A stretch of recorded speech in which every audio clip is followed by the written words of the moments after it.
ಇಂದೇ ಡೌನ್ಲೋಡ್ ಮಾಡಿ ಮತ್ತು ನಿಮ್ಮ ನೆಚ್ಚಿನ ಶೋಗಳನ್ನು ಆನಂದಿಸಿ.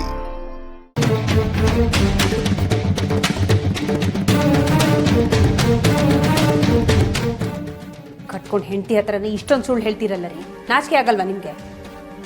ನಿಮ್ಮ ಸ್ವಾರ್ಥಕ್ಕೋಸ್ಕರ ನಿಮ್ಮ ತಂಗಿ ಜೀವನನೇ ಹಾಳು ಮಾಡ್ಬಿಟ್ರಲ್ರಿ.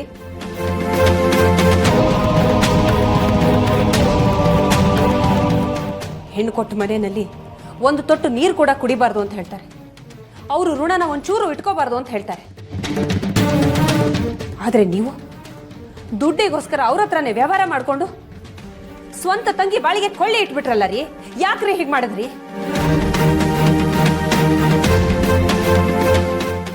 ಅಯ್ಯೋ, ಇವಳಿಗೆ ಯಾರಪ್ಪ ಈ ವಿಷಯ ಹೇಳಿದ್ದು?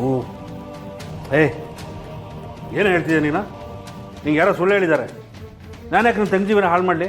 ಹೌದೌದು, ನೀವು ಮಹಾನ್ ದೇವತಾ ಪುರುಷರು. ನಿಮಗೆ ಧರ್ಮದ ದಾರಿ ಬಿಟ್ಟರೆ ಬೇರೆ ದಾರಿ ಗೊತ್ತೇ ಇಲ್ಲ. ದುಡ್ಡುಗೋಸ್ಕರ ಹೆತ್ತ ಅಪ್ಪ ಅಮ್ಮನೆ ಮನೆಯಿಂದ ಹೊರಗೆ ಹಾಕಿರೋ ನೀವು ಈ ಕೆಲಸ ಮಾಡಲಿಲ್ಲ ಅಂತಂದ್ರೆ ನಾನು ಹೆಂಗ್ರಿ ನಂಬಲಿ? ದುಡ್ಡಿನ ಮುಂದೆ ನಿಮ್ಗೆ ನಾವ್ಯಾರೋ ಲೆಕ್ಕಕ್ಕೆ ಇಲ್ಲ ಅಲ್ವಾ? ನೀವು ಹಾಳಾಗಿದ್ದಲ್ದೆ ಆ ದುಡ್ಡಲ್ಲಿ ಹರೀಶನ್ಗೂ ಪಾಲ್ ಕೊಟ್ಟು ಅವನ ಬಾಯಿಂದಲೇ ಮುಚ್ಚಿದ್ದೀರಾ.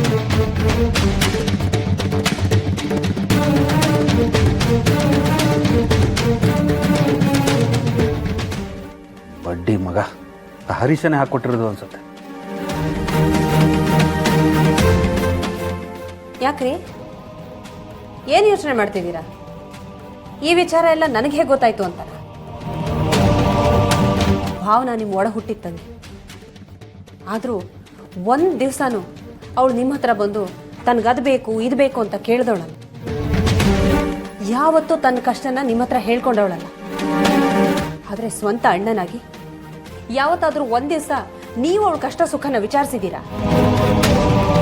ಕೆಟ್ಟ ಜಾತಕ ಅಂತ ಸರಿಯಾದ ವಯಸ್ಸಿಗೆ ಮದುವೆ ಆಗದೆ ನರಳ್ತಾ ಇದ್ರು ನೀವು ಯಾವತ್ತೂ ಕೇರ್ ಮಾಡಲಿಲ್ಲ. ಏನೋ ದೇವ್ರ ದಯೆ, ಒಂದು ಹುಡುಗ ಸಿಕ್ಕದ, ಇನ್ನು ಅವಳು ಮದುವೆ ಆಗ್ಬಿಡುತ್ತೆ ಅಂತ ನಾವೆಲ್ಲರೂ ಖುಷಿಯಲ್ಲಿದ್ವಿ. ಆದರೆ ಅವಳ ಗ್ರಹಚಾರಕ್ಕೆ ಮದುವೆ ದಿನನೇ ಆ ಹುಡುಗ ಸತ್ತು ಹೋದ. ಆವಾಗ ಕೂಡ ಭಾವನಾ ತನ್ನ ದುಃಖನ ನಿಮ್ಮ ಹತ್ರ ಹೇಳ್ಕೊಳ್ಳಿಲ್ಲ. ಮಾತು ಬರ್ದಿರೋ ಕಿವಿ ಕೇಳಿದಿರೋ ಆ ವೆಂಕಿ ಹತ್ರ ಹೋಗಿ ಹೇಳ್ಕೊಂಡ್ಲು ಎಲ್ಲ. ಆದ್ರೆ ಅವಳು ನೋವು ದೇವ್ರಿಗೆ ಕೇಳಿಸ್ತೋ ಏನು? ಸಿದ್ದುನ ಅವಳ ಜೀವನದಲ್ಲಿ ಕಳಿಸ್ದ, ಪ್ರೀತಿಸಿ ಮದುವೆ ಮಾಡ್ಕೊಂಡ. ಅವರು ಚೆನ್ನಾಗಿದ್ದಾರೆ ಅಂತ ಇರೋವಾಗ ನೀವು ಹೋಗ್ಬಿಟ್ಟು ಅವಳ ಜೀವನನ ಹಾಳು ಮಾಡ್ಬಿಟ್ರಲ್ಲಿರಿ. ಯಾಕ್ರಿ ಹೇಗೆ ಮಾಡಿದ್ರಿ? ದುಡ್ಡುಗೋಸ್ಕರ ಲದ್ದಿ ತಿನ್ನೋ ಕೆಲಸ ಮಾಡ್ಬಿಟ್ಟು ಇಲ್ಲಿ ಬಂದು ಏನೂ ಆಗಿಲ್ಲ ಅನ್ನೋ ಥರ ನಿಂತ್ಕೊಂಡಿದ್ದೀರಲ್ಲ ರೀ. ಯಾಕ್ರಿ? ಆ ದುಡ್ಡಿಂದ ಬಂದಿರೋ ಅನ್ನನ ಹೇಗ್ರಿ ತಿಂತೀರಾ ನೀವು? ಸಾಕು ಸುಂದಿರೆ, ನಾನೆಲ್ಲ ಮಾಡಿರೋದು ಈ ಮನೆಗೋಸ್ಕರನೇ.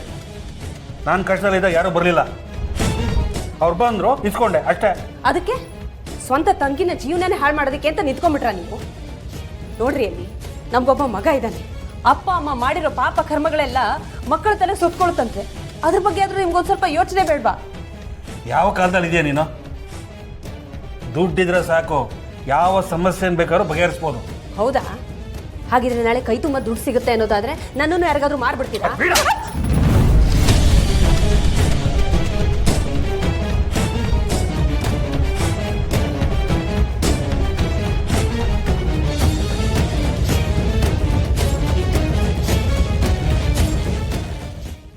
Lakshmi